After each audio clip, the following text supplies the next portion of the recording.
Tech Cocktail Conversations, candid insights from startup founders, entrepreneurs, and thought leaders from around the globe.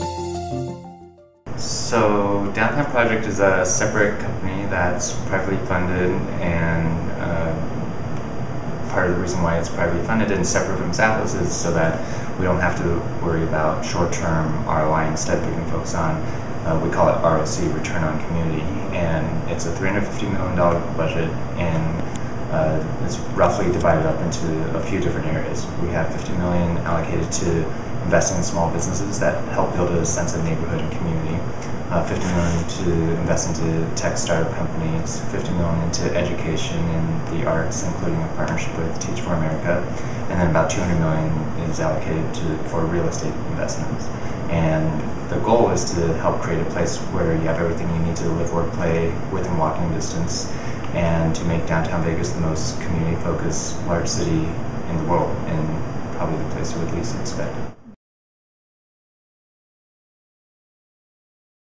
We're actually very anti-master planning, and so it's not us coming in and saying, oh, we want to build the city like this, and we would think of it really more as helping people accelerate their passions and their dreams. And so we're actually in my apartment right now, and behind me around the corner there's a wall with all these post-it notes, and as people come through, you basically ask them, what do you want in your dream neighborhood? And people might say, oh, a dog park, or a bakery, or a certain type of restaurant.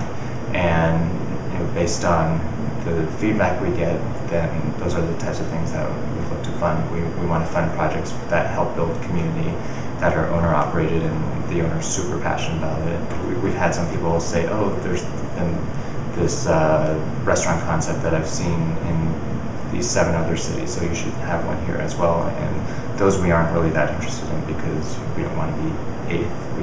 We want to be first, or unique, or best. For the past 7 years or so, we've actually been looking to find a place where we can house all of our Zappos employees under one roof. And right now we're in Henderson, which is a suburb of Vegas, and split amongst 3 different buildings. And it was actually surprisingly hard to find a place where we could put everyone in a single building and have enough land to expand upon.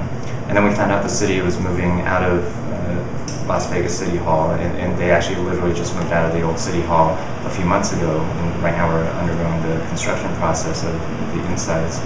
And so that really was what led us to really start thinking, what is it that we want to have in a campus? And originally we thought, oh, let's build a campus like Nike or Google or Apple that have these amazing campuses for employees. But as we started thinking about it more, we realized that they're great for employees, but they're actually very insular and don't really integrate or contribute to the community around them. And so we thought, instead of just building a campus for ourselves, let's instead kind of take an approach like NYU, where the city blends in with the campus and you don't really know where one begins and the other ends. And rather than just invest in ourselves, let's invest in the community, in the ecosystem. And in the long run, that's going to help us attract and retain more employees. So there's been actually a great book called Triumph of the City, written by a Harvard economics professor, and he studied cities from all different time periods, Rome, New York, Detroit, and looked at why some thrived and some didn't. And one of the interesting findings from the book is that every time the size of a city doubles, productivity or innovation per resident increases by 15%, whereas with companies, as they get bigger, productivity per employee generally goes down. So from the Zappos perspective, partly it's how do we avoid that fate? And we think the answer is by creating this weird hybrid between a corporation and city and community that's never really been done before in the way that we're approaching it. And so a lot of the density stuff actually is just centered around thinking, how do we accelerate serendipity? How do we accelerate collisions? Because most research has shown that most innovation actually happens from something outside your industry being applied to your own, and those are the results of random conversations at bars or coffee shops, and just when you have collisions with people. And we've actually, unknowingly, a lot of the stuff that we have been doing at Zappos just within our offices over the years that is actually something that can be applied to the city as well. So for example, at Zappos, in the building I work in, we actually lock all of the doors, even though the back door is closer to the parking lot, and we force employees to go through the front door, even though it's more inconvenient, because that will increase the number of collisions. We also have density in terms of, I think the average density in the United States, if you look at office square footage per employee, is about 200 or 300 square feet per employee. And in Henderson, our current offices, we're at 120 square feet per employee, and for our future campus, we're targeting sub 100 square feet per employee. And part of that is being driven by research that has shown that when someone sits twice as far away from you in an office environment, you don't see them half as often. You see them half as often squared, so a quarter as often. It works kind of like the inverse square gravity law. And so very similar analogous things on a city level. As people are walking on the streets, we want to make sure that there's a density in activity and energy and so on.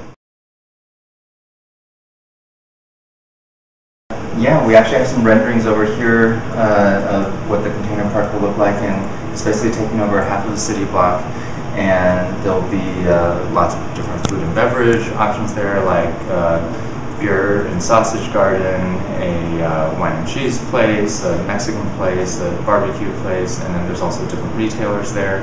And the idea is to have it be very kid-friendly. There's actually, in the center, we want to create almost like a kid's paradise where there's rock climbing and water features and stuff for them to climb on and so on. And the idea is the kids can be playing in this safe, contained place while the parents are actually out in the food and beverage area, but can keep an eye on their kids.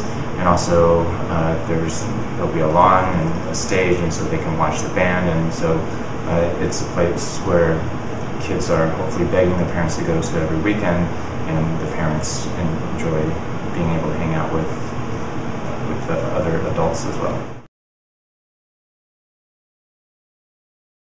You know, I come from a tech background, and so I'm used to the idea of you can go from idea to launch in 24 hours if you have enough Red Bulls. And here, anything involving physical stuff just takes longer, and there's a permitting process, and you know, in a lot of cases you actually have to build something, and so, you know, I guess it takes a lot more patience to do this.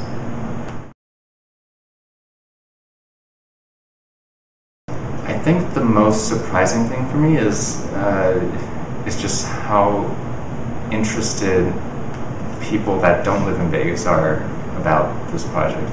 And we've seen people come stay here with us at the Ogden because we have a bunch of furnished apartments that are set up as free hotel rooms for visitors, and they come once out of curiosity, but then they're back 2 or 3 months later, and they keep coming back.